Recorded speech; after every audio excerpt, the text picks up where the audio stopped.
Hi, I'm Cecilia. Welcome to the study of Genesis. For more of me, check out my Instagram and also my blog to know more of who I am and what I stand for. Previously, we finished Genesis chapter 15. Today, we're going to start in Genesis chapter 16. And we're still going on with the person Abram and his wife Sarai. We know Abram was called by God from the land of Ur of the Chaldeans, where he's from, where his father is from, and was told to come to the land of Canaan. And God promised him that he will have that land of Canaan as an inheritance, and also he will have offspring that will be as many as the stars in the sky. And let's look at Genesis chapter 16. We're going to look from verses 1 to verse 6. This is what the word of God says. Now Sarai, Abram's wife, had borne him no children. She had a female Egyptian servant whose name was Hagar. And Sarai said to Abram, Behold now, the Lord has prevented me from bearing children. Go into my servant. It may be that I shall obtain children by her. And Abram listened to the voice of Sarai. So after Abram had lived 10 years in the land of Canaan, Sarai, Abram's wife, took Hagar the Egyptian, her servant, and gave her to Abram, her husband, as a wife. And he went into Hagar, and she conceived. And when she saw that she had conceived, she looked with contempt on her mistress. And Sarai said to Abram, May the wrong done to me be on you. I gave my servant to your embrace, and when she saw that she had conceived, she looked on me with contempt. May the Lord judge between you and me. But Abram said to Sarai, Behold, your servant is in your power. Do to her as you please. Then Sarai dealt harshly with her, and she fled from her. That is the passage we are going to discuss today.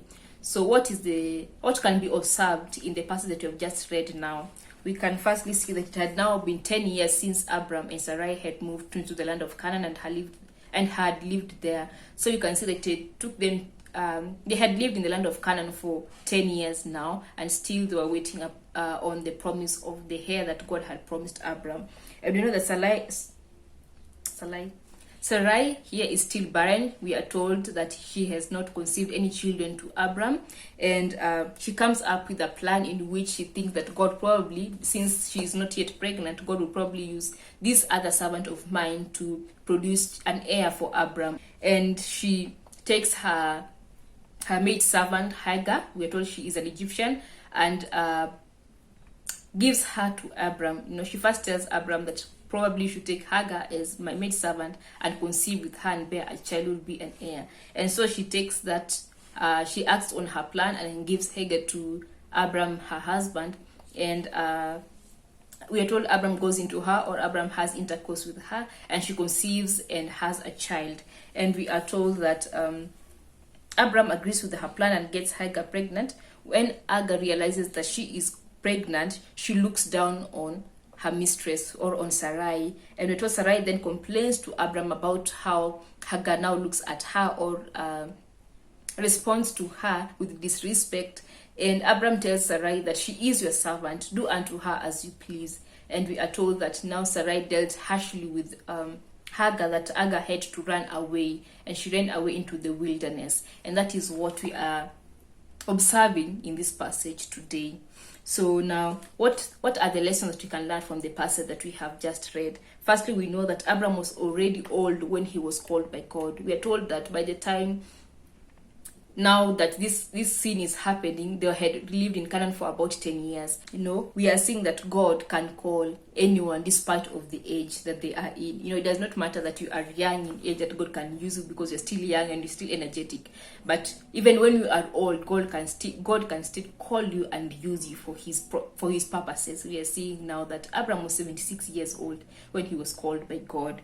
And we also see that for 10 years, Abram had been waiting for God for his promises of an heir. So we are here seeing that Abram displays his patience and his faithfulness towards God. That 10 years since he was called, 10 years since he was first told of the promise of an heir, he is still waiting for that heir, and they're still growing older. They were 76, now Abram is like 86 years old, still waiting for that promised heir, and God is still telling him that he will have an offspring of his own. And in 10 years, we are seeing Sarai got fed up or got tired of waiting and thought, let me help God in working out his promises. So Sarai becomes impatient on waiting on God and devises a plan that she thinks God would use to bring about that promised heir that they have been waiting for 10 years. The other thing we can learn is that Abram does the mistake done by Adam. We saw in the third chapter of Genesis, Genesis chapter 3, we saw that Adam did the mistake of letting his wife make a huge decision that will have huge consequences on them. We see that Abram does the mistake done by Adam by allowing Sarai to make a decision concerning what God had told him. So the promise of an heir was told to Abram directly by God. But here he allows Sarai to take the plan of God and use it and turn it in a different way so that that heir may come in a different way. And that's doing the same mistake that Adam did in the Garden of Eden. So that is the other thing we are learning about the mistake that Abram did when he listened to the voice of his wife, because now it brought about wrangles. Now Sarai has problems with Hagar. Hagar does not respect her mistress anymore, and then there is that issue of back and forth between Sarai and Hagar, and Abram is in the middle of it, and now Hagar has to run away for her life, or for her safety, for the safety of her and her child, because of the mistake that Abram did when he did not listen first to the voice of God and obey the voice of God instead of going ahead and being misled by his own wife. That is the same thing that Adam did in the Garden of Eden and brought about the consequence of sin that all of us are suffering today. So the other thing we can learn is that the plan that Sarai devises falls back on her, and she regrets the decision.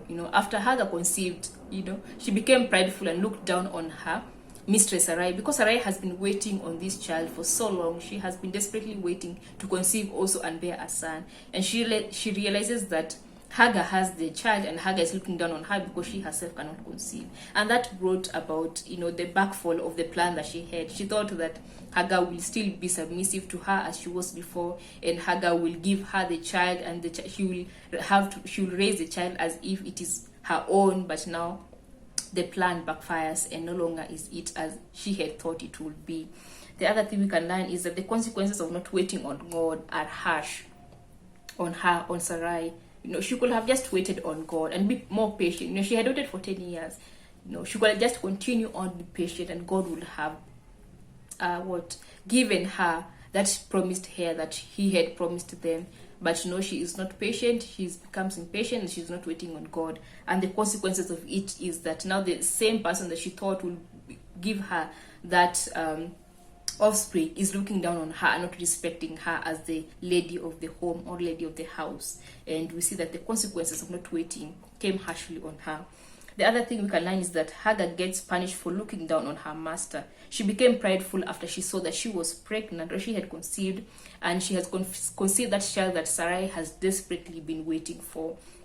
So she looks down on her, and that is how pride came before a fall, because later on she had to run for her safety, or run for her life, because she was not living well in that house, because at the end of it all, Sarai was still her mistress or her master. And now how can we apply what we have learned from Genesis chapter 1 verse 16 into our day-to-day life? We can see that firstly, there is no age limit to how God, to when God can use you for his purposes, to fulfill his purposes. We saw that Abram was called into the promised land, or into a covenant with God, when he was 76 years old. And even for us today, no matter how old you are or how young you are, whatever age you are at, God is still able to use you. And that also coincides with there is no age limit to salvation. That is the second thing you can learn. However old you are, you're still able to receive salvation, to have the gift of salvation given to you, but granted to you by God. And we see that Abram became very much known or into a relationship with God when he was already 76 years old. And even today, no matter how old you are, God is still able to call you into his family. There is no age limit to salvation. There is no age limit to receiving the grace of God. There's no age limit to receiving the mercies of God.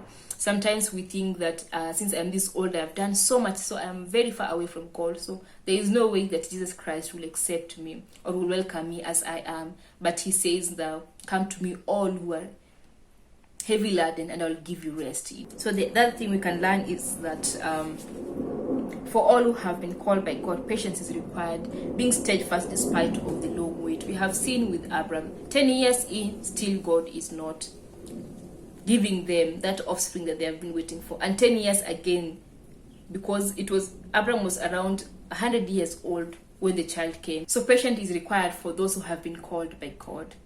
His plans doesn't work out immediately for everyone. Some will have to wait long, some will have to wait longer, some their answers will come immediately, but all in all, patience is needed, or patience is required for those who are called by God. The other thing we can apply is that never try to use your own ways to work out the plans of God. It will backfire on you. So we only have to wait upon the Lord. So if you've been waiting for that 10 years and you are thinking that God is not working out the way I thought he would, let me try and help him to bring out that promise that he has made to us. Even if you are stretched to the limit and you think that maybe I should just go and use this way and earn that money that I desperately need, or use this way and get that job that I'm desperately waiting for, it's not in obedience to the word of God, and still thinking that maybe if I just do that, God will bless me through it. But no, God requires obedience. So wait upon the Lord, not come up with your own ways to fulfill the promise of God. The other thing we can learn is that heed the word of God diligently. Do not be swayed by another of the devil. Stick to what God has told you. Do not let another person tell you otherwise. When God has told you something, when God has said something in his word, take it as it is. Do not let another person convince you that it is another way. There is another way for you to attain it. No, it is wrong. Just wait and take heed on the word of God and obey it diligently. Be diligent in obedience to the word of God. Do not swerve to the east or to the west. Continue on that straight path. Don't let anyone or even the devil convince you that there's another way, make you doubt that probably what God has said is not true. Let me try another way. But take heed and be confident in what God has told you, because his word, as it is written in the scriptures, it will surely come to pass. The other thing we can apply to our faith is that sin has its consequences. If you disobey God, it has its consequences. And the other thing we can apply to our faith is that when God has blessed you, check yourselves and do not get consumed with pride. That will be your downfall. We read from Proverbs that pride comes before destruction. We look at Hagar. She conceived and she was going to bear an heir to the family of Abram. But what happened? She became prideful and started looking down on her own master or her own mistress. And it brought about her downfall. Watch yourself and take care that you do not fall because of pride, the same way it happened to Hagar. So we have come to the end of this Bible study for today. So if there is anything else that you have seen, observed, learned, or you can apply to your faith that I've not mentioned, be sure to write it down in the comment section. So for more of me, remember to check out my Instagram and also my blog, and with that you get to learn more about who Cecilia is as a person. And until next week when we meet each other again, goodbye and God bless you.